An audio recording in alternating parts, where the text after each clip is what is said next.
nuestro Dios el Padre, y en su Hijo Cristo el Rey. Creo en el Espíritu Santo, Dios tres en uno es. Creo que resucitaste. Sé fiel aunque te cueste la vida. Predicación de la palabra de Dios por el pastor Israel Sanz en la Iglesia Evangélica Bautista de Córdoba, España, 8 de noviembre de 2015.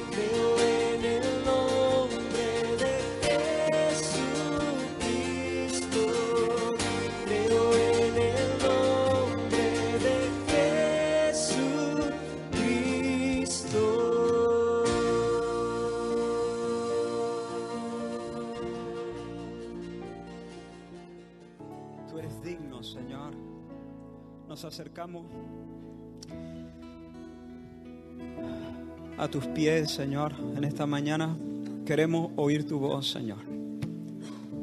Queremos ser como María, que sentada a tus pies te escuchaba, Señor. Abre nuestros oídos, ensancha nuestro corazón para entenderte. Si tú no nos ayudas, vamos a escuchar palabras, pensamientos, pero vamos a salir igual. Pero si tú, Señor, estás con nosotros, nos tomas de la mano y nos enseñas, Señor, entonces seremos transformados de gloria en gloria a la misma imagen tuya, Señor. Discipúlanos, Señor, madúranos, enséñanos, transfórmanos, Señor, santifícanos con tu verdad. Tu palabra es verdad, Señor. Y abrimos las Escrituras, Señor, como palabra tuya que es, Señor. Ayúdanos, Señor. Abrimos nuestra boca hoy para que tú la llenes, Señor. Bendice a tu pueblo. Reprende al enemigo.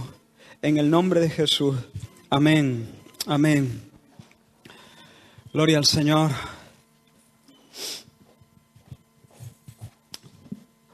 Estamos inmersos en una serie de mensajes en el libro de Apocalipsis, una serie que hemos titulado Victoria. Este es el sexto mensaje de esta serie y en esta ocasión vamos a leer dos cartas diferentes a dos iglesias diferentes. Hemos seguido esas 7 cartas a las 7 iglesias, no de una manera lineal, no de una manera ordenada, tal y como aparecen en el libro de Apocalipsis, sino que lo hemos hecho en un orden diferente. Y en esta ocasión os invito a abrir la palabra del Señor en Apocalipsis capítulo 2, desde el versículo 8 al 11, la carta a la iglesia en Esmirna. Apocalipsis 2, del 8 al 11, y también leeremos la carta a la iglesia en la Odisea, desde el versículo 14 del capítulo 3 hasta el final del capítulo. Comenzamos entonces, Apocalipsis 2, versículo 8. Y escribe al ángel de la iglesia en Esmirna, el primero y el postrero, el que estuvo muerto y vivió, dice esto: yo conozco tus obras y tu tribulación y tu pobreza, pero tú eres rico, y la blasfemia de los que se dicen ser judíos y no lo son, sino sinagoga de Satanás.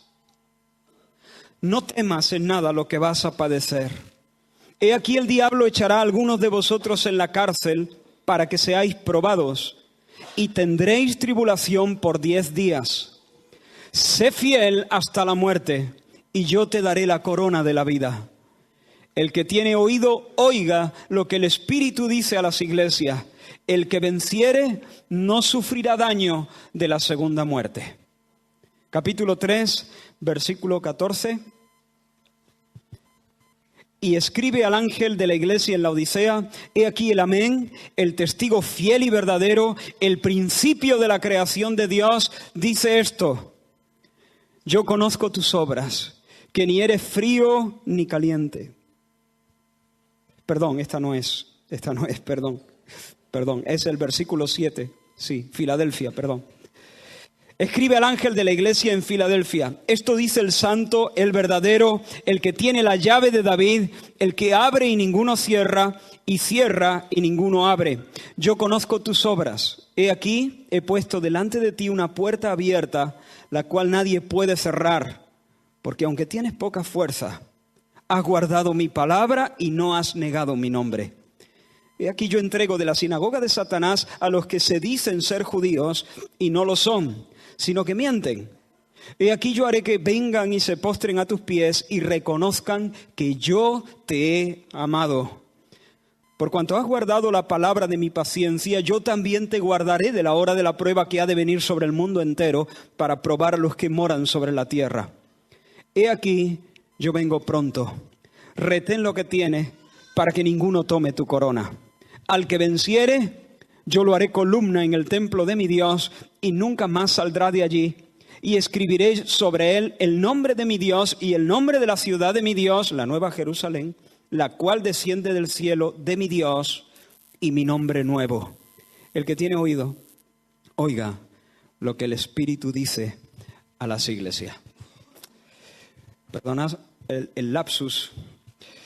No voy a tomar el tiempo para explicar por qué creo que se ha debido ese lapsus. Sí, pero agrupé estas dos iglesias porque el mensaje son iglesias a las que el Señor no trae ningún reproche. Son iglesias cuyo mensaje más o menos parecido va en la misma línea. Y me tomo esta libertad de considerarlo como si fuese un mensaje a una sola iglesia, por así decirlo. Ese va a ser el tratamiento que le vamos a dar, porque en realidad, si os fijáis, al final de cada carta, el Señor empieza a hablarle a una iglesia concreta, en una situación determinada, en un tiempo concreto, pero termina abriendo ese mismo mensaje para todos. El que tiene oído, oiga lo que el Espíritu dice a las iglesias. Es decir, la palabra Esmirna es la misma palabra para Filadelfia, y la palabra que Dios trae para Filadelfia. Finalmente deben estar atentos todos los creyentes, no solo de Esmirna, sino también de Éfeso, en el siglo I, en el siglo II o en el siglo XXI. Durante los próximos minutos, lo que vamos a intentar hacer, y espero no perderos, es, en primer lugar, examinar algunas características de esta compañía. Algunas características de esta compañía. En segundo lugar, vamos a examinar un triple llamado, una triple exhortación del Señor para ellos. En tercer lugar, vamos a ver algunas promesas que el Señor les da. Promesas que son de honra, de gloria y de inmortalidad. Vamos a cubrir un material muy amplio. Necesariamente no podemos detenernos en los detalles. Vamos a avanzar en algunos momentos muy deprisa, sin detenernos en algunos puntos que serían interesantes, pero eso tal vez lo hagamos en otra ocasión. Entonces empezamos con el primer punto, características, algunas características de esta compañía, de este grupo de creyentes o estos grupos de creyentes. Hermanos, estamos delante de una iglesia odiada y bajo presión. Yo conozco, dice la Escritura, tu tribulación, en el versículo 9 del capítulo 2, conozco tu tribulación. Esa palabra es presión, angustia, es poner a la gente entre la espada y la pared. Yo conozco tu agonía, tu angustia, más bien, tu tribulación. Conozco la blasfemia de los que se dicen ser judíos religiosos, y el Señor dice, pero no lo son, porque el judío verdadero no es el que nace naturalmente del linaje de Abraham. El judío verdadero, como nos enseña el apóstol Pablo, es el que lo es en su corazón. El que ha recibido una circuncisión que no se hace con la mano derecha o con la mano izquierda, sino que se hace por el Espíritu del Señor. Una circuncisión en el corazón. Ellos, dice el Señor Jesús, son sinagoga de Satanás. Se llaman pueblo de Dios, pero no son pueblo de Dios, son pueblo de Satanás. Es fuerte lo que el Señor dice aquí acerca de los religiosos judíos que le estaban haciendo lo imposible a los creyentes de Esmirna, también a los creyentes de Filadelfia. Aquí tenemos una compañía atribulada, presionada y odiada. Los judíos, como digo, de Esmirna y de Filadelfia, Están hablando mal de los cristianos. Viven lanzando improperios, burlas, chascarrillos, falsas acusaciones, críticas justas, injurias, calumnias contra el pueblo del Señor, contra la compañía del Señor. Y a base de improperio están consiguiendo que los vecinos de la ciudad los miren mal y les den de lado. Esta es la situación que se está produciendo en estos lugares. Hay un creciente rechazo y una creciente hostilidad hacia los creyentes, los del camino, los discípulos del Señor. Lo que nosotros vemos aquí es un rebaño sufriendo. Por causa de Cristo están siendo considerados como la escoria de la ciudad. Una especie de lastre incómodo, una molestia, un peso, un freno para el bienestar, un freno para la paz social. Un grupo de personas de los que hay que librarse cuanto antes. Por causa del Señor y por causa del Evangelio son odiados y están empezando a ser atacados. Han sido puestos entre la espada y la pared. Han llegado a ser el blanco de las iras de las gentes. Y no solo eso, sino que detrás de las gentes lo que hay es un furioso ataque satánico. ¿Lo habéis visto? Satanás, el diablo, arrojará a algunos de vosotros a la prisión. No es el demonio que viene con su tridente a empujar a los creyentes. No, están ahí las autoridades civiles, las personas son las que lo hacen, pero detrás de esas maniobras a ras de tierra, a ras de suelo, está el enemigo que ataca con furia a los creyentes. Así que son atacados por las personas, pero más allá de eso, atacados por el enemigo de Dios, odiados, menospreciados, rechazados y sin embargo, hermanos, fieles. En medio del rechazo y en medio de las presiones, esta bendita compañía se mantiene fiel al Señor. El versículo 10 del capítulo 3 dice: has guardado la palabra de mi paciencia. Otra versión lo dice de esta manera: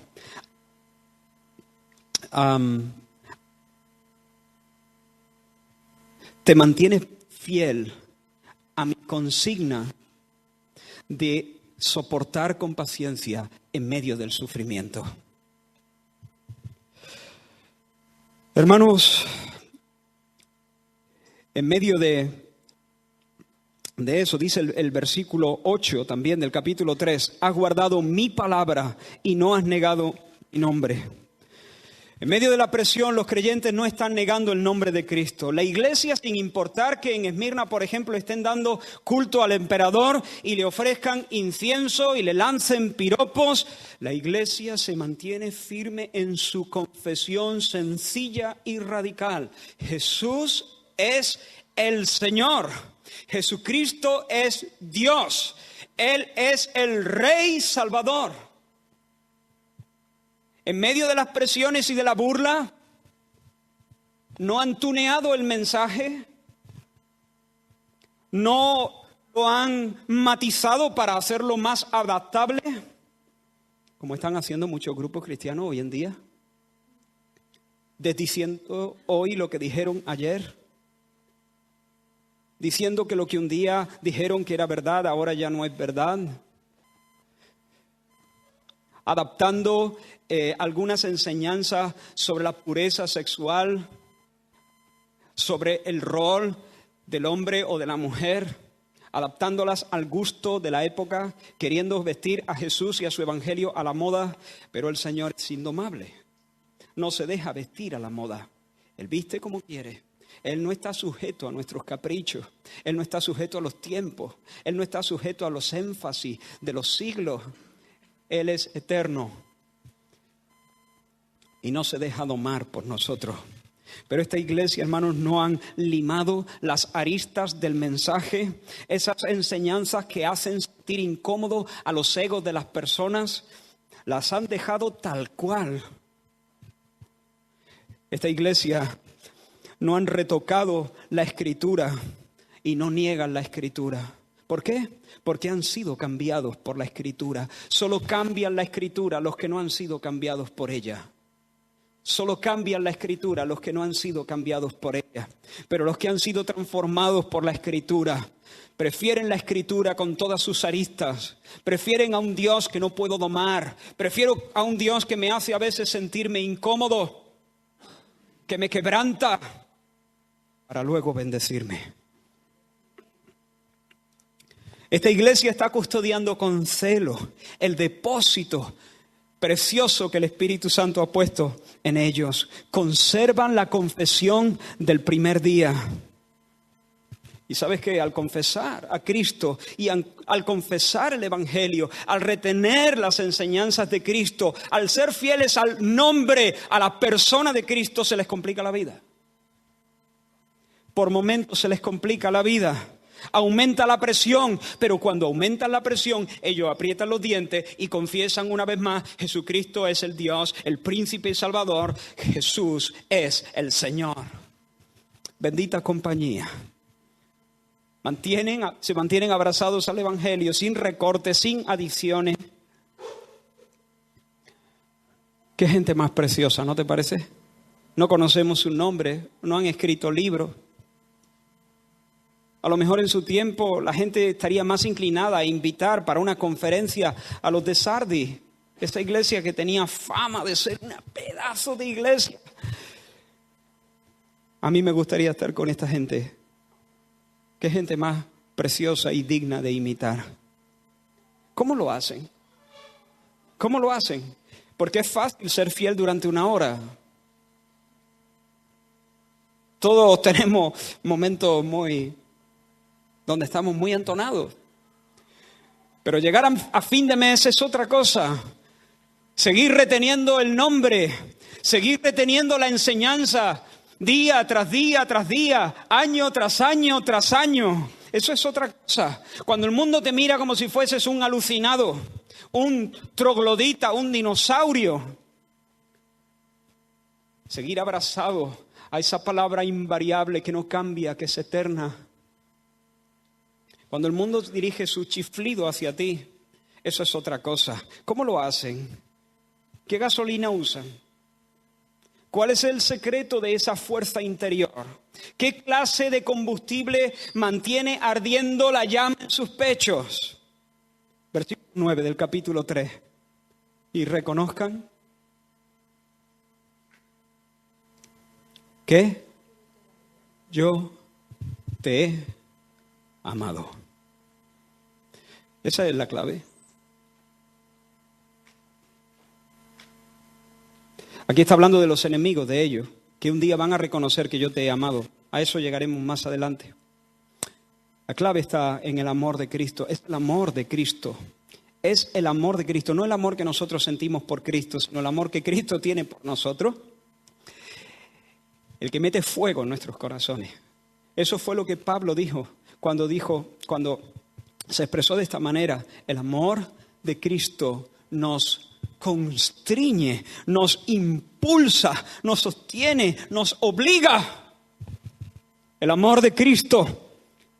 He sido azotado 3 veces, he naufragado, me han pegado paliza, hay peligros en el camino, hay peligros en la ciudad, hay falsos hermanos, estoy perseguido por todos lados, soy el pupa, pero sigo adelante porque el amor de Cristo me constriñe, me obliga, me impulsa. Hay un fuego metido en mis huesos que no lo puedo resistir. Ese es el secreto. El mundo los odia, los religiosos los maldicen, poco a poco los vecinos les retiran la palabra, les hacen el vacío, pero el cielo les ama y ellos lo saben. Y les regala su beso eterno. Y si el cielo me besa, hombre, yo no quiero que me retiren la palabra, pero si me la retira, yo no he perdido nada. Y hermanos, aunque no lo diga el pasaje, yo estoy convencido de que la experiencia de ese amor de Cristo insondable se acrecienta. La experiencia, no el amor se acrecienta, pero la experiencia de ese amor se acrecienta a medida que el mundo me vuelve la espalda. Ahora, a medida que la gente se aparta de ello, yo creo que de una manera muy especial, el Señor fiel los capacita para sentirle a su vera de una forma muy particular. Para comprender que Dios es amor de una manera más profunda y más íntima. Yo no estoy diciendo, hermano, que para conocer el amor de Cristo en toda su plenitud, uno tenga que estar siendo rechazado y que te tengan que sacar a empujones de la ciudad. Yo no estoy diciendo eso, porque en el cielo, en el siglo venidero, nosotros seguiremos y proseguiremos conociendo el amor de Cristo y allí no habrá rechazo ninguno. Pero sí estoy diciendo, al leer las Escrituras, al escuchar los testimonios de los creyentes de todos los tiempos, que con mucha frecuencia, Dios decide reservar experiencias más íntimas con su amor, cuando los suyos se encuentran en los valles del rechazo, de la incomprensión. A sus perseguidos, el Señor les suministra un misterioso consuelo de nuevas visitaciones que dejan el alma convencida una vez más de que Dios los ama entrañablemente en Cristo. Yo no quiero que el mundo me odie. ¿Tú sí? Yo no quiero ser criticado. Te faltaría un tornillo si eso es lo que buscas. A mí me duele que se burlen de mí.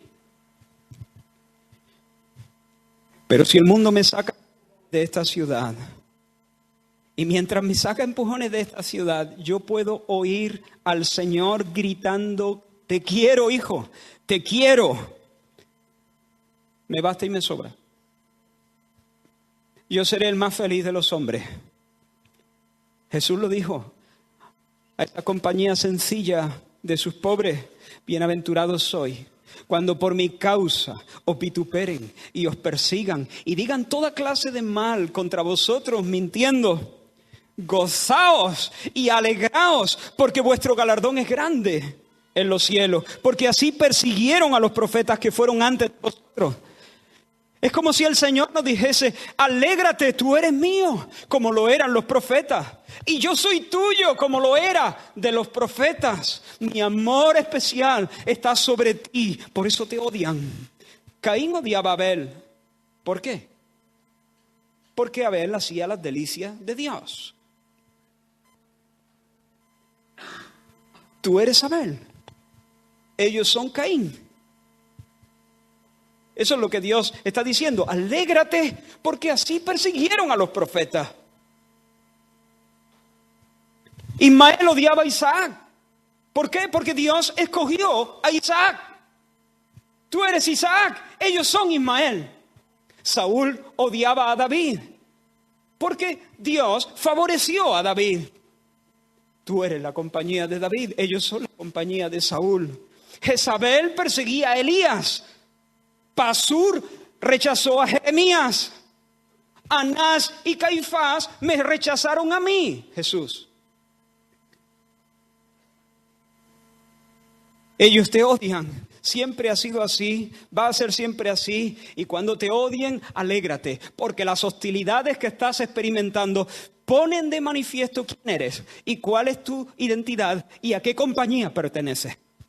Eres parte de la compañía de Abel, de Isaac, de David, de Jeremías, de Jesús.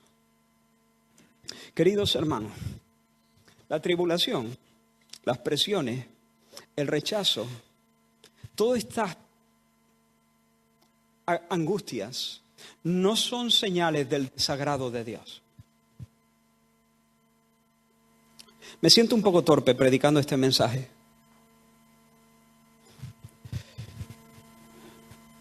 Siento que debería este mensaje ser predicado por otra persona. Qué poco sé de la tribulación por causa de Cristo. Algunos aquí tal vez han experimentado presiones en el seno familiar, han tenido que soportar algunos chistes de mal gusto, pero al final la cosa no ha ido a mayores. No conozco a nadie en esta congregación, no lo conozco, puede ser que lo haya perdido su trabajo por causa del Evangelio, directamente relacionado con su apego o su fidelidad a Cristo. No conozco a nadie que haya sido desheredado por ser cristiano. Conozco a pocas personas que hayan recibido amenazas serias y golpes. Conozco a algunos, son pocos, algunos palizas, pero pocos, por ser cristianos. Pero en otros lugares del mundo, en este mismo día, más de una decena de personas serán asesinadas por su fe. Y hermanos, quiero deciros, debemos prepararnos para sufrir. Debemos esperar, no desear, esperar el odio del mundo. Debemos esperar que en cualquier momento aumenten las presiones. Debemos aprender a refugiarnos, a consolarnos, a motivarnos, a curarnos, a venirnos arriba con el amor de Cristo.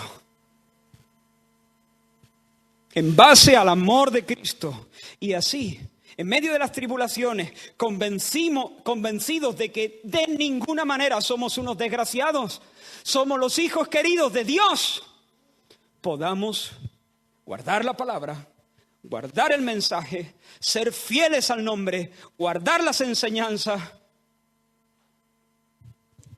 y mantenernos fieles al Señor. La segunda característica, y esta es la parte más extensa del mensaje, no os asustéis. La segunda característica es que estamos delante de una compañía pobre. Yo conozco tus obras y tu tribulación y tu pobreza. Y tu pobreza. Esta palabra es muy enfática. De hecho, se puede traducir como extrema pobreza. Es decir, nuestros hermanos no tenían ni un duro. Luego le explicáis a los jóvenes qué significa eso. Y de hecho, su pobreza tenía mucho que ver con la blasfemia de los judíos. Es decir, no eran pobres porque no habían tenido una buena cosecha, eran pobres porque en medio de esa hostilidad y esa creciente presión, los negocios de nuestros hermanos habían sido boicoteados. La gente, en el momento en que se enteraba de que fulano era de esa secta rara del Nazareno ese Jesús, en ese momento le hacían el boicot. El negocio se iba a pique. Y a esas alturas la comunidad en Esmirna está sobreviviendo a duras penas. Son pobres, pero la Escritura dice, ¿has visto ese paréntesis brillante que hay ahí? ¿Ah? Conozco tu pobreza, pero tú eres rico. No te confundas. ¿Recuerdas a, por ejemplo, la Odisea? Yo soy rico y me he enriquecido. Y el Señor le dice, no, tú eres pobre, no tienes de nada, das pena. Son pobres nuestros hermanos en sentido material, pero son ricos en el sentido espiritual. La ciudad dice que los cristianos no tienen dónde caerse muertos, pero el Señor les dice que nada les falta. Hermanos, apenas disponen de recursos materiales, pero tienen todo el cielo en su despensa. ¿Te acuerdas del hombre de la parábola, el rico tonto? Que se felicitó a sí mismo por tener abundancia. Dijo, voy a hacer graneros mayores y me voy a dedicar a vivir la vida sin preocupaciones. Todo lo tenía calculado. Sin embargo, cuando su alma voló en mitad de la noche y estuvo en la presencia de Dios, se dio cuenta que se había saltado un detalle. No había movido un solo dedo para ser rico para con Dios. Todo lo que había hecho en su vida es llenarse la cartera de billetes. Pero delante de Dios era un desventurado, un pobre, un ciego, un miserable y un desnudo.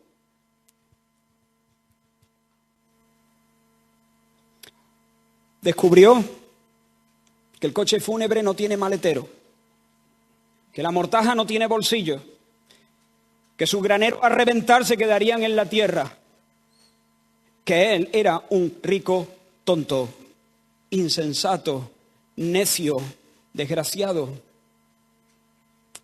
Pero nuestros hermanos no tenían un euro, ni granero, ni campo, ni mansiones, ni villas, pero tenían fe. Eran herederos del reino de Dios. Todo era suyo, como dijo Pablo a los Corintios. Todo es vuestro, y vosotros de Cristo, y Cristo de Dios. El apóstol Santiago dijo, hermanos míos, ¿acaso no ha elegido Dios a los pobres de este mundo para que sean ricos en fe? Ricos en fe y herederos del reino que ha prometido a los que le aman. Bendito sea el nombre del Señor. ¿Eres tú rico para con Dios? ¿O eres tan pobre que no tienes nada más que dinero? ¿Eres rico para con Dios? ¿O solo tienes cosas que se queman con el fuego que los ladrones pueden robarte? No le des a la polilla la opción de partirte el corazón. No le des al óxido la opción de partirte el corazón. Asegúrate que tus riquezas no las destruye la polilla, ni el orín las corrompe, ni los ladrones las minan, ni las roban. Asegúrate que tus tesoros están a salvo, porque son tesoros espirituales, permanentes, eternos, que darán contigo cuando todo pase. La tercera característica es que ellos tenían poca fuerza. Versículo 8, el capítulo 3 dice, aunque tienes poca fuerza, es decir, eran débiles. Aunque tienes poca fuerza, eres débil. Tienes poco músculo. No eres la gran cosa. No posees prestigio, no tienes influencia social, no sois muchos, no sois sabios, no sois elocuentes, no contáis con el patrocinio de los grandes, no sois famosos, más bien sois pocos, desconocidos, sin grandes dotes intelectuales, sin enchufe. ¿Sabéis, no? A lo que me refiero, ¿no? Yo conozco a uno que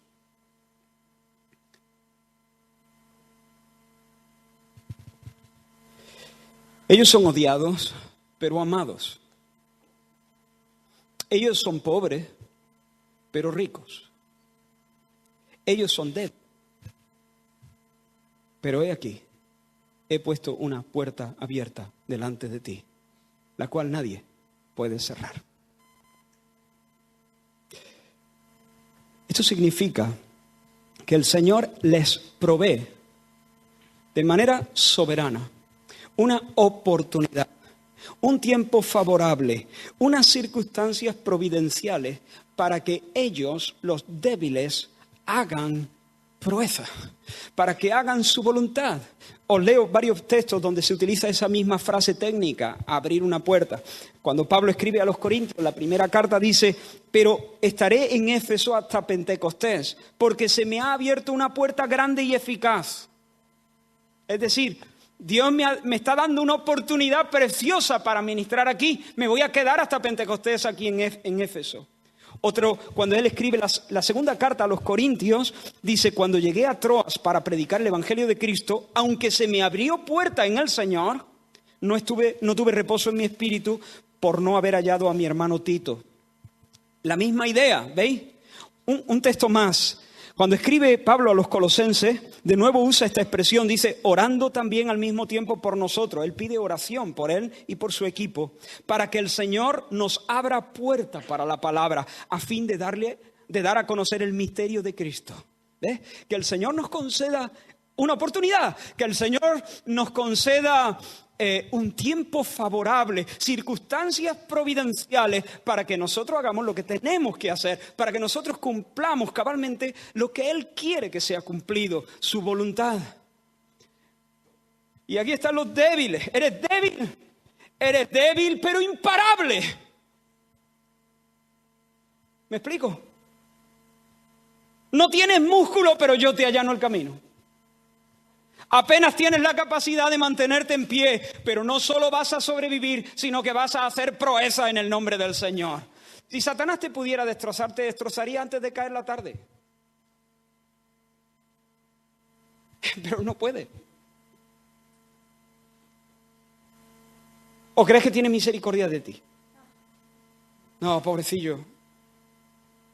Te machacaría aquí mismo. Te arruinaría la vida. Te dejaría vacío de fe, vacío de gozo. Se lo llevaría todo. ¿Por qué no sucede si tiene 1000 veces más fuerza que tú? Hermano débil. Porque no puede. Porque Dios se lo tiene prohibido. Porque Dios lo ata corto al diablo, aunque a nosotros a veces nos parezca que no. Porque Dios nos concede una puerta abierta para que sigamos haciendo su voluntad. Hermano mío, hermana, eres como una cáscara de nuez en medio de un océano agitado. Pero tu Dios es el creador del océano y de sus olas. Y es el jefe de los vientos. Y Él es el que te enfila hacia puerto seguro y vas a llegar. ¿Por qué? ¿Porque eres fuerte? No. Porque Él abre puertas. Él cierra puertas. El mundo tiene 1000 veces más fuerza que tú. Señor te dice, el mundo nada puede contra mí. Si yo abro, nadie cierra. Y si yo cierro, aquello se queda cerrado. Por mucho que las naciones se levanten, testen, pataleen y se amotinen. Y te he abierto una puerta. Te concedo la oportunidad de hacer mi obra. Todos están contra ti. Esos judíos, esos vecinos, ese diablo, todos te quieren cortar el paso. Es como David contra Goliat. Sois como langostas en medio de una tierra que se come a sus moradores. Pero yo te he abierto una puerta. No digas soy un niño. Porque a todo lo que te envíe irás tú. Y dirás todo lo que te mande. No temas delante de ellos, porque yo estoy contigo para librarte. Jeremías 1, 7 y 8. Señor, soy un niño. No se habla, no digas soy un niño. Y entonces, ¿cómo sigue? Eres un hombre, mírate al espejo. Di, soy un hombre, mírate el músculo. Flipa contigo. Esa no es la palabra. No digas soy un niño, porque a todo lo que yo te envíe irás tú y harás todo lo que yo te mande. ¿Por qué? Porque yo estoy contigo para librarte. No tengas miedo delante de ellos. Y mira cómo termina. Y extendió el Señor su mano y tocó mi boca. Y me dijo, he aquí, he puesto mis palabras en tu boca. Iglesia del Señor.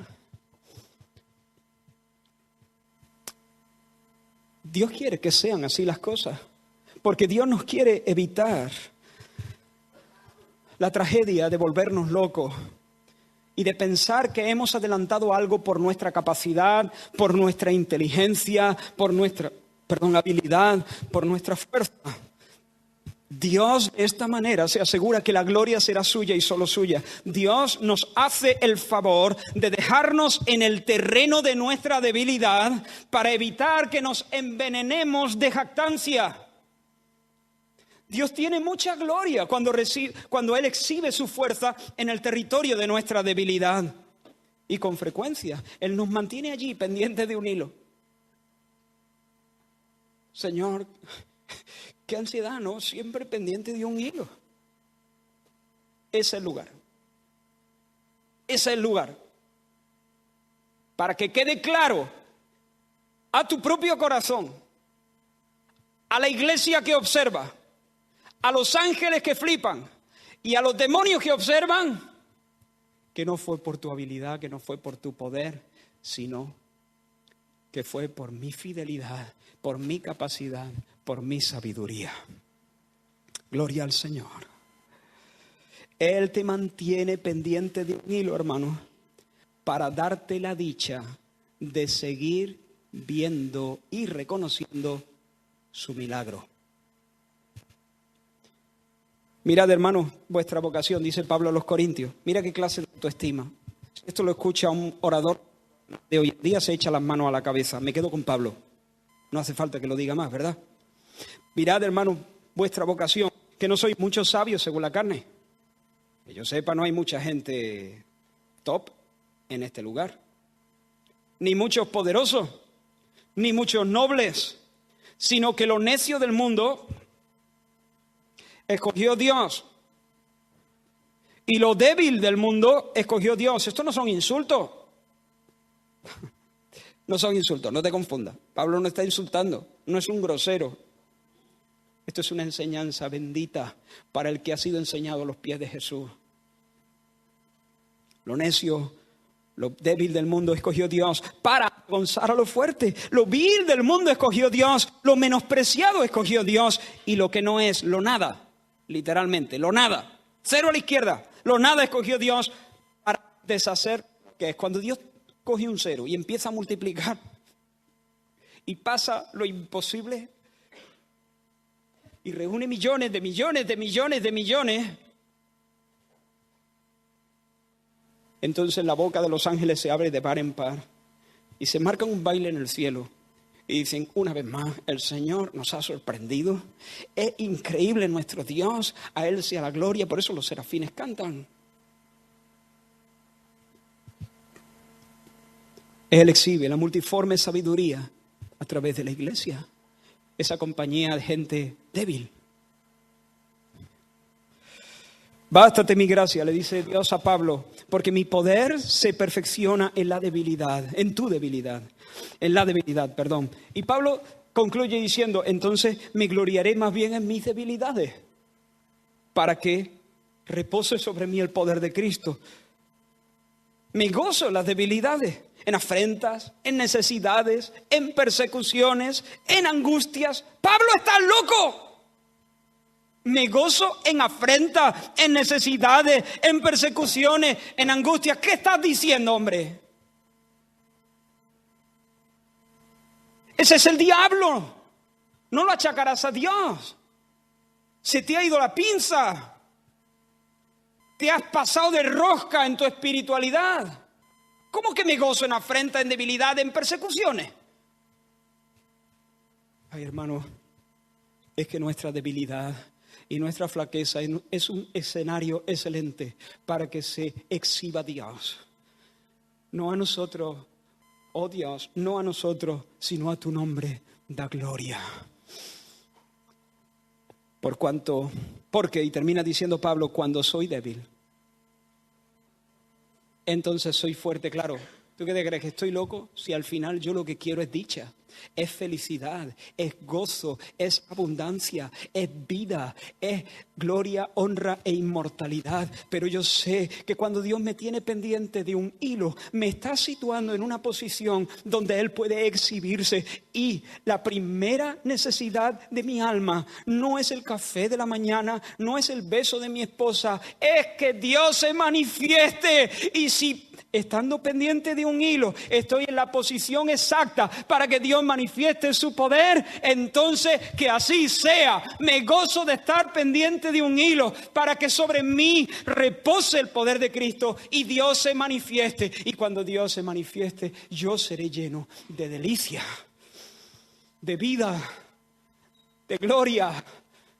Esa es mi primera necesidad, ver a Dios. Ese es el sumum bonum, ese es el bien supremo, ese es el cielo, que te conozcan a ti y a Jesucristo. Bendito sea el nombre del Señor. Aquí tenemos un pueblo sin fuerza, sin influencia, sin prestigio, odiados bajo crecientes presiones, pobres, sin recursos y sin embargo, hermanos, habilitados por Dios con una puerta abierta para hacer proezas, amados por el cielo y estimulados por ese amor para seguir siendo fieles al nombre y al mensaje. Y son ricos, son herederos de todo, están llenos de fe, y si están llenos de fe, están conectados a la fuente de las delicias, a la fuente de todas las bendiciones. Hermanos, yo no quiero buscar ser pobre, ni te pido que lo busques. Yo no quiero buscar ser odiado, yo no quiero buscar ser débil, pero tampoco buscaré ser rico. Tampoco buscaré alcanzar prestigio, tampoco buscaré ser fuerte. ¿Me estás entendiendo? Decidimos gloriarnos en nuestra debilidad, decidimos concentrar nuestros esfuerzos en tener influencia en el trono de Dios, cuando cierras la puerta de tu habitación. Allí es donde hay que tener influencia. Allí es donde hay que tener influencia. Hermanos, observo con preocupación que la iglesia muchas veces está por alcanzar prestigio, por ensanchar recursos materiales, por tener el respeto de la sociedad. Y que conste, yo no digo que estas cosas son malas en sí mismos. A veces el Señor puede colocar a sus hijos fieles en situaciones donde gozan de prestigio. Por ejemplo, Jesús, el mismo Señor, gozó de prestigio por momentos y la multitud le quería hacer rey. Por ejemplo, José o Esther gozaron de prestigio. Daniel. No son malas estas cosas en sí mismos. Pero la iglesia nunca debe estar preocupada de conseguir estas cosas. Nunca. Es un tema delicado, yo lo sé. Necesitamos mucho discernimiento, yo lo sé. Pero a veces me da la impresión de que la iglesia se ha vuelto un poco pelotas. ¿Se entiende esa expresión? Intentando ganarnos el respeto, el prestigio.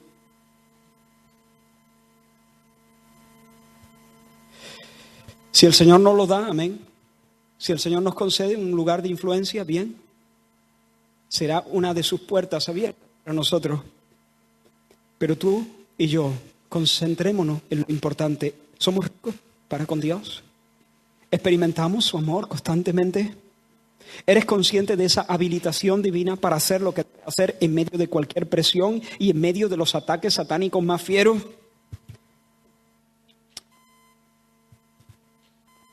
Hemos visto las características.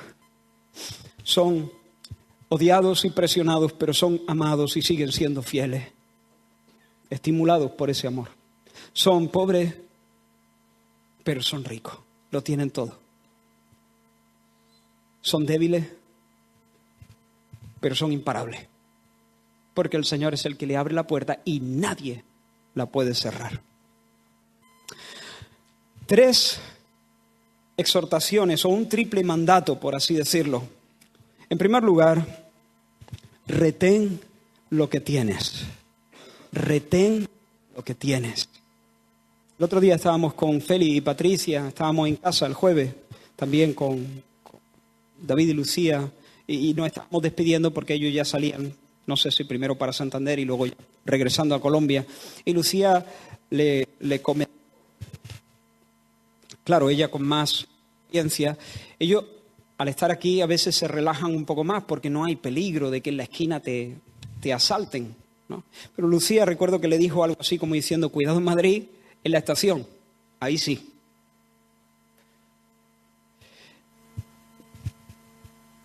Eso es hacer un favor a alguien, ¿no? Porque hay lugares donde tú te puedes relajar.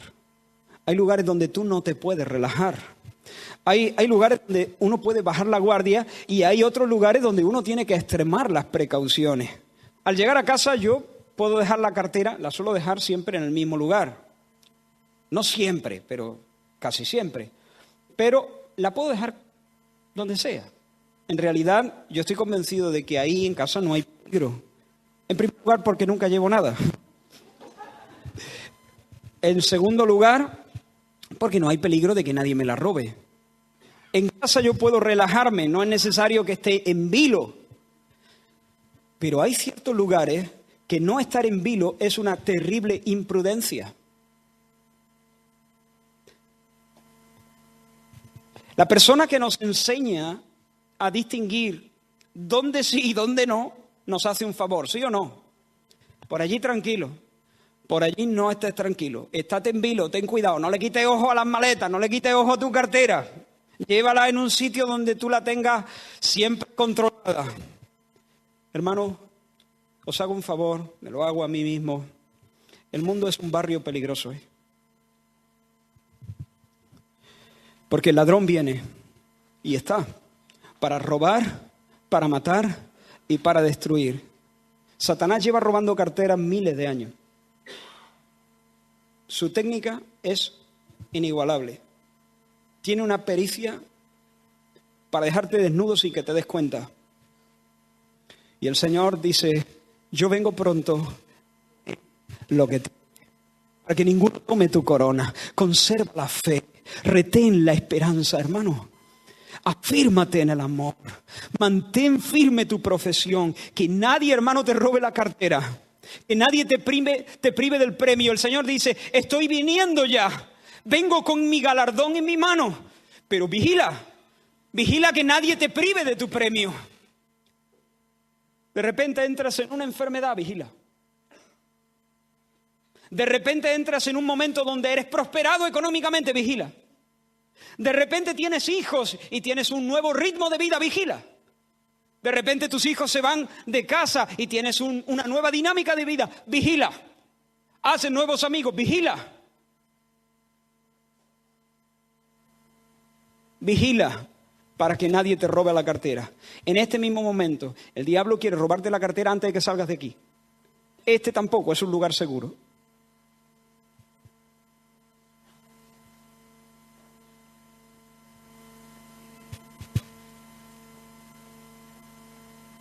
¿O sí? Jesús es un lugar seguro. En medio del desengaño, en medio de la traición, si alguien te ha traicionado, si alguien te ha metido el dedo en el ojo y no para de hacerlo, vigila que nadie te robe la cartera. En medio de la tentación, del flirteo de otras personas, vigila,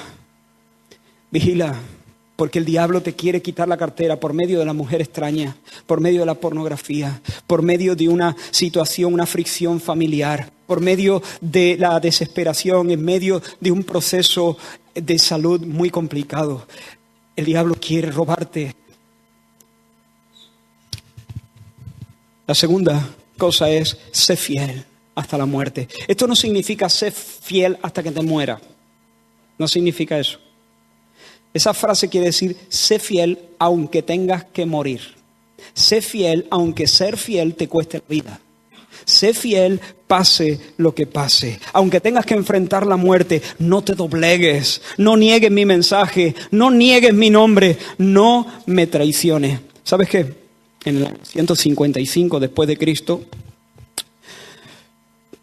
menos de 60 años después de esto, de recibir esta carta, Policarpo, el obispo de Esmirna, el pastor de Esmirna, fue llevado ante... Se le dijo, César es Señor, dilo, César es Señor, pero rehusó hacerlo. Entonces se lo llevaron al estado. El procónsul le instó diciendo, jura, maldice a Cristo y te pongo en libertad. Y Policarpo le respondió literalmente, 86 años llevo sirviéndole y nunca me ha hecho nada malo. ¿Cómo puedo maldecir a mi rey y mi salvador? El procónsul siguió insistiendo y entonces el anciano Policarpo respondió, puesto que estás insistiendo inútilmente a que jure por la fortuna de César y pretendes no saber quién soy y lo que soy, escúchame declarar con toda intrepidez que soy cristiano. Luego el procónsul le respondió, tengo aquí cerca unas fieras a las cuales te arrojaré a menos que te arrepientas. Puesto que desprecias las fieras, porque Policarpo seguía en la suya, si no te arrepientes haré que seas consumido por el fuego. Y fue entonces cuando Policarpo respondió, tú me amenazas con fuego que quema por 1 hora y después de un rato se apaga. Pero ignora respecto al fuego del juicio venidero y del castigo eterno reservado para los malos. ¿Por qué tardas? Haz lo que quieras. Luego la gente empezó a traer leña, especialmente los judíos,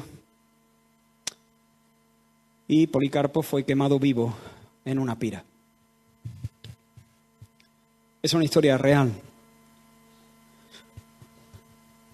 Hace poco, creo que menos de un año, en la ciudad de Alepo, los terroristas del autodenominado Estado Islámico torturaron y cortaron los dedos a un niño cristiano de 12 años y después lo crucificaron junto a su padre.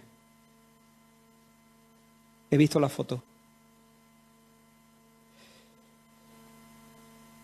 Y además decapitaron a 8 cristianos más. Los familiares de los asesinados, y ahora estoy leyendo literalmente de un artículo, contaron que los militares del Daesh capturaron el 7 de agosto a los pastores cristianos en un pueblo cuyo nombre no se reveló por razones de seguridad. El 28 de agosto los radicales yihadistas le instaron a convertirse al Islam para salvar la vida y quisieron ejemplificar lo que ocurriría a los que se negaron, asesinando con saña al niño, hijo de un ministro cristiano que había fundado 9 iglesias en Siria. Mientras que el Daesh, otros grupos rebeldes y las fuerzas gubernamentales sirias convertían Alepo en una zona de guerra, los yihadistas tomaron varios pueblos de los alrededores. Los pastores cristianos optaron por quedarse en esas localidades para seguir atendiendo a los fieles.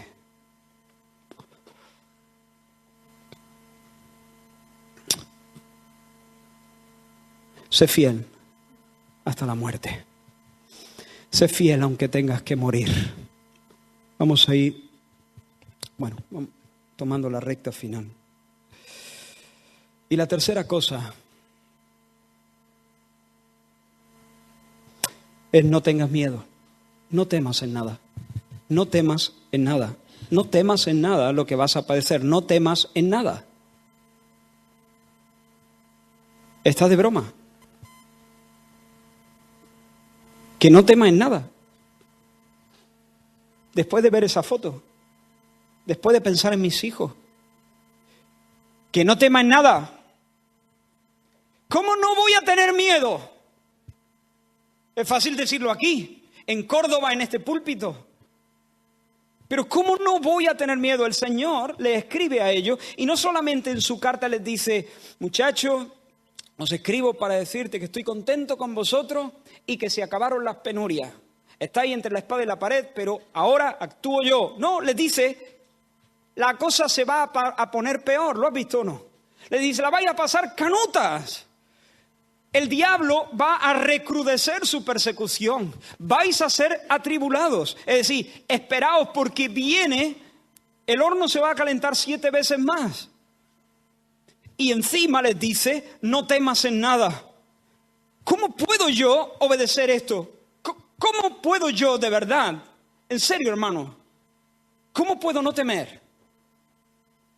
Son cosas muy fuertes. Hermanos, el temor es una emoción. Y como toda emoción, depende de lo que yo percibo que es la realidad. Mis hijos jugaron ayer un partido de fútbol. Yo ya sé el resultado. Quedaron 3-3. Si me lo dieran a ver hoy en diferido, yo asistiría a la primera parte en la que iban perdiendo 0-3. ¿0-3 o 3-0? 0-3. Iban perdiendo 0-3 y yo vería los goles del equipo contrario sin sentirme muy ansioso. ¿Por qué? Y si hubiesen quedado 4-3, pues todavía con más razón yo vería los goles del otro equipo, no solamente sin ansiedad o sin tristeza o sin frustración, los vería incluso hasta con alegría, porque vienen a preparar el terreno para el desbordamiento de mi gozo, la remontada del siglo. Cruz Conde remonta en la segunda parte, un 0-3 contrario. ¿Me explico? Entonces mi percepción de la realidad afectaría mis emociones. Yo no viviría el primer gol de los contrarios y diría, me desesperaría o me desanimaría o me frustraría. No, esa emoción no aparecería. ¿Por qué? Porque soy consciente de otra realidad, que en la segunda parte el equipo remonta. Pero si no soy consciente, yo veo lo que veo y la percepción que tengo de la realidad afecta a mis emociones. ¿Cómo no tener temor? Viendo la realidad, viéndola mejor, viéndola de una manera más completa. Y hermanos, aquí la clave es entender quién es el que me habla. Y ahora voy a correr mucho. El que me habla es el primero y el último. Versículo 8 del capítulo 2. Yo soy el primero y el último. ¿Sabes qué significa eso? Que el Señor es el Señor de la historia. En sus manos están mis tiempos. Los tiempos míos y los tiempos de los demás. Él es el que tiene la primera palabra. Él es el que tiene la última palabra. Él es el que echa a andar la historia. Y Él es el que recoge y cierra la historia. Él es el que inicia las cosas. Y Él es el que cohesiona todos los relatos para que tengan sentido. Él es el que finaliza, el que consuma. Él es el que marca la pauta. Él es el que determina el sentido, el propósito. Él inicia y Él culmina. Él planea y Él ejecuta. Mi Dios es el principio y el final. El que me dice no tengas miedo es el primero y el último. Cuando empiezo a percibir quién es el que me habla, los temores empiezan a huir. Necesito conocerle más, lo admito, necesito conocerle más. Por eso oro muy frecuentemente, dame luz, Señor, dame luz, dame luz, dame luz. Y recorro este pasillo muchas veces diciendo eso, dame luz, quiero verte, quiero ver tu gloria, quiero ver tu hermosura, quiero conocerte, Señor.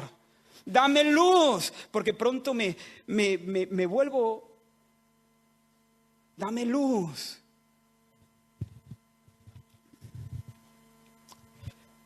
El que me ama dirige la historia, y si el que dirige la historia es el que me ama, no tengo miedo, porque aún el horror de forma misteriosa obrará en mi favor.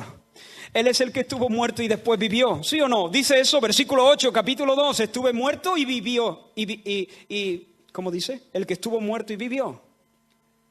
Hermanos, Él ha escapado ya de las garras de la muerte. La muerte no es un enemigo invencible. De hecho, es un enemigo derrotado y humillado. La muerte es un enemigo al que Cristo le ha pisado el cuello. Y nosotros, tú y yo, los que creemos en Cristo, también vamos a pasarle por encima. La muerte es una piedra removida. La muerte es un problema resuelto. Es un problema resuelto.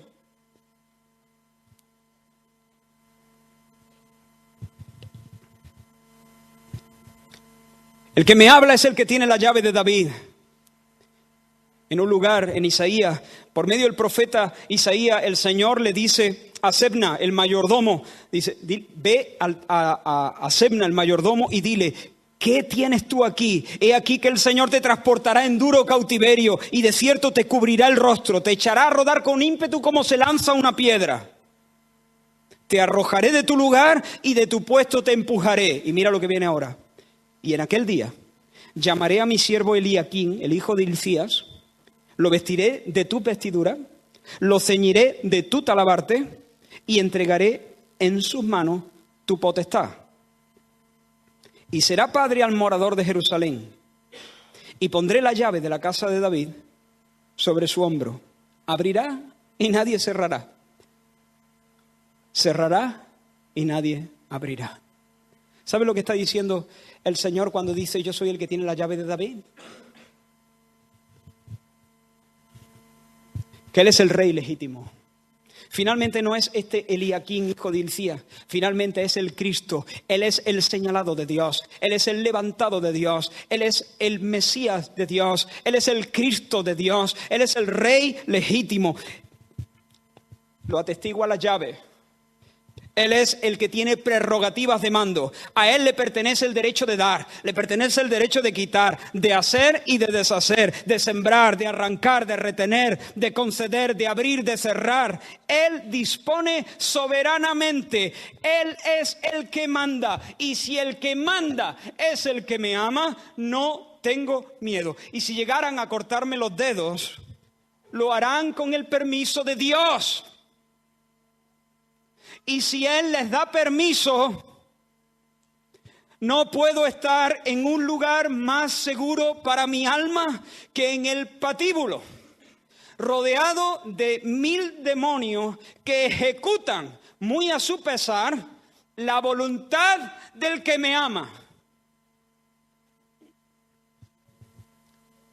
Si Dios le da permiso a mis enemigos de cortarle los dedos de la mano a mis hijos, mis hijos no pueden estar en un lugar más seguro para sus almas que ir al patíbulo, rodeados de demonios que ejecutan, aunque no lo quieran, la voluntad perfecta del que nos ama. Y no solo eso, Él es santo y Él es verdadero. Santo es el título y el atributo principal con el cual se nombra a Dios. Jesús es Dios. Y Él es veraz, Él es fiel, Él es verdadero. Es imposible que todo quede en nada. Es imposible porque Dios no puede mentir. Jesús es Dios. Es imposible que Dios mienta. Es imposible que Dios falle. Dios no puede perder. Él triunfa en la batalla, como dijo Lutero en su gran himno. Hermano, no te acobardes. No te acobardes. No te acobardes. Tú debes decírmelo a mí, Israel. Hermano, no te acobardes, aunque te quiten la vida. Y termino con las promesas, casi las voy a mencionar solamente. Te guardaré de la obra de la prueba. Te guardaré de la hora de la prueba. Versículo 10, capítulo 3. Hermanos, esta es la promesa del Señor. En los momentos más difíciles, Él dice, te guardaré de la hora de la prueba. Él nos dará gracia para soportar. Cuando pases por las aguas, yo estaré contigo. Por los ríos, no te anegarán. Cuando pases por el fuego, no te quemarás. La llama no arderá en ti, porque yo, Jehová, Dios tuyo, el Santo de Israel, soy tu Salvador. A mis ojos fuiste de gran estima. Fuiste honorable y yo te amé. Pero no solo eso, en medio de la gran prueba, el Señor nos hace entender que hay propósito, que no es un sinsentido, que no estamos viviendo en un absurdo. Dice, el diablo os arrojará a algunos en la cárcel. Y dice, para. ¿Has visto esa palabra? Para. Esto es maravilloso. Porque hay un propósito. Para indica un propósito. Esto no es el absurdo. Esto no es un rompecabezas que no tiene sentido. Esto no es una historia que no se puede armar. Hay un para que seáis probados. El diablo quiere machacarte, pero el Señor todo lo que está haciendo es probarte y refinarte como se refina el fuego en el horno. Hay un propósito. Y además el Señor le dice, 10 días. Cuando el Señor dice 10 días, ¿cuántos días son? ¿11? 10. Y cuando el Señor mira así, al diablo, entonces se tiene que retirar con la cabeza agachada, mordiendo el polvo, y no puede tocarnos ni un segundo más de lo que Dios dispone. Así que en medio de la prueba, Dios nos da gracia para que la llama no nos consuma, pero además Dios nos da esa certidumbre de que hay propósito y de que hay alivio, de que hay final para la presión. Otra promesa, vengo pronto, rescate. Otra promesa, te voy a honrar delante de tus enemigos. ¿Sabes qué? Voy a poner en su sitio a esos que te rechazan, a esos que se burlan, que hacen chascarrillos, que dicen mentiras de ti, que soliviantan a las personas para que te hagan la contra. Van a tener que reconocer, un día van a tener que reconocer, ya sea que se conviertan o ya sea que no se conviertan, van a tener que reconocer que mi amor especial está sobre ti. Van a tener que reconocer que tú no eres la escoria de la ciudad. Van a tener que hacerte el pasillo del vencedor. ¿Cómo se dice? ¿Así se dice? El pasillo, ¿no? Cuando los equipos te van a tener que hacer el pasillo, como Amán tuvo que hacérselo a Mardoqueo. Y van a reconocer que tu príncipe te ha honrado, que la vara que ha florecido ha sido la tuya, porque yo te he amado a ti. Cuarta promesa, te daré la corona de la vida. Esta otra manera de decirlo, el regalo de la vida. No es una corona redondita sobre la cabeza, es el regalo de la vida. Mirad ese niño de 12 años, mientras la muerte se acercaba, mientras sus verdugos se aproximaban a él, el Cristo venía hacia él como un relámpago, corriendo a su encuentro con un regalo. ¿Sabes cuál regalo? Vida. Vida para él, vida abundante, vida feliz, vida dichosa, vida plena, vida inmortal, vida al margen de toda frustración y de toda flaqueza, vida escondida en Dios, vida que no se pudre, que no se marchita, que no se encoge, que no caduca, vida sostenida por Dios y nutrida siglo tras siglo, tras siglo, tras siglo por el viviente. Vida, sé fiel aunque tengas que morir. Y si tú eres fiel aún hasta la muerte, en ese mismo instante tú no recibirás la muerte, recibirás el regalo de la vida. Esa es la realidad. Y cuando yo empiezo a entender esas cosas, entonces el temor remite, el temor remite. Hermanos, yo creo que algunos creyentes en estos países, claro, luchan con temor. Claro, no quiero romantizar las cosas, pero yo creo que muchos de ellos tienen más miedo que nosotros. O sea, menos miedo, perdón. Tienen menos miedo que nosotros por tonterías. Cosas que a nosotros nos hacen perder el sueño durante una noche, ellos. Te pongo un ejemplo. La noche que Pedro iba a ser sacado a la mañana siguiente para ser ejecutado, estaba durmiendo entre los soldados tan profundamente que un ángel un poco más y tiene que bailarle la jota para que Pedro se despierte. Dice que el ángel lo despertó tocándole en el costado. Míralo en la Biblia. Yo creo que el más sorprendido fue el ángel, porque los ángeles no están acostumbrados a que la gente siga durmiendo cuando ellos aparecen. El ángel vendría de camino pensando, verá el susto que le voy a meter, verá el susto que le voy a meter, verá el susto que le voy a meter. Y el ángel se presenta allí en la celda y Pedro roncando. Y yo, Pedro, tío, Pedro.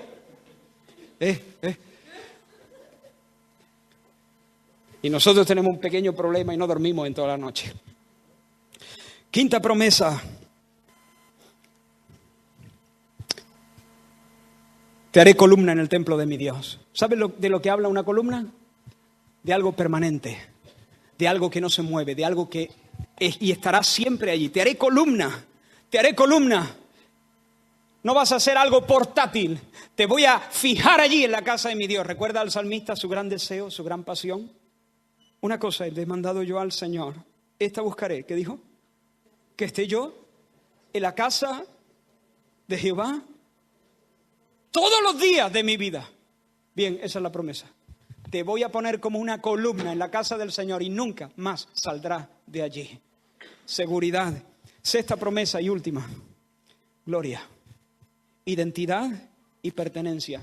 Sobre ti, igual que Dios marcó a Caín para que nadie le dañase, igual que el amante dice, o la amante dice, ponme como un sello sobre tu corazón, tatúame. El Señor nos va a escribir su nombre, su propio nombre en nosotros, para que sepamos que somos de Dios. El Señor nos va a escribir el nombre de la Nueva Jerusalén, para que sepamos a dónde pertenecemos, cuál es nuestra compañía, cuál es nuestra ciudad, cuál es el reino al que nosotros pertenecemos. Y nos va a escribir el nombre nuevo de Cristo, para que sepamos que somos de Dios y somos de Cristo y somos los ciudadanos de la Nueva Jerusalén. Una nueva creación, un nuevo siglo, una nueva historia, por así decirlo.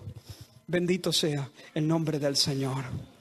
Termino diciéndote, anímate, hermano, sé fiel aunque te cueste la vida. Prepárate para sufrir. Sé fiel aunque te cueste la vida. El Señor está contigo. Y si hay alguien aquí que no conoce a Jesús todavía de una manera personal, si hay alguien que todavía no ha tenido ese encuentro salvador, quiero que te des cuenta de una cosa. Quiero que te des cuenta que yo no te estoy llamando a que venga a nosotros.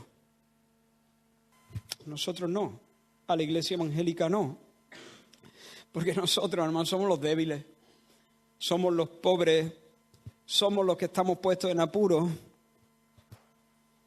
Yo te estoy llamando a que venga al santo y verdadero. El primero y el último, el rey legítimo, lo atestiguan las llaves, el que estuvo muerto pero ahora vive por los siglos, el principio de la creación de Dios, el originador de todas las cosas. Ven a Él, ríndete a Él, reconoce tu pecado, reconoce tu impotencia y dile, sálvame, Señor. Creo en Jesucristo, creo en su sacrificio en la cruz a mi favor. Y arranco todo mi mundo de donde está y te lo pongo en las manos. Vida, tiempo, honor, familia, dinero, talento, todo, absolutamente todo. Te lo confío a ti. Soy tuyo. Sálvame, Señor.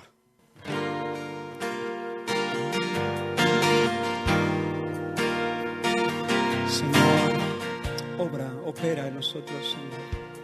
Trae convicción. Cristo es mi pasión, Él es mi recompensa,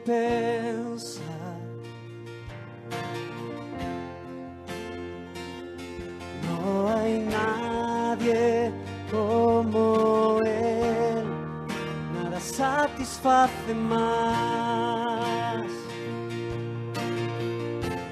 Pruebas vendrán, mas cantaré, no vuelvo atrás, soy libre en él.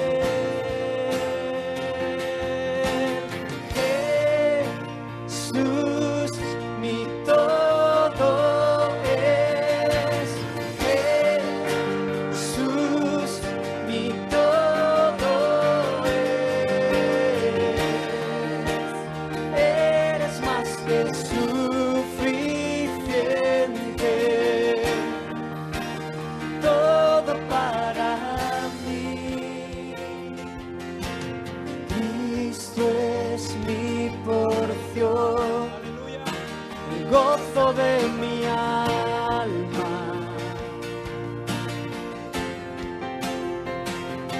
La esperanza está en él, el cielo es nuestro hogar. Vientos vendrán,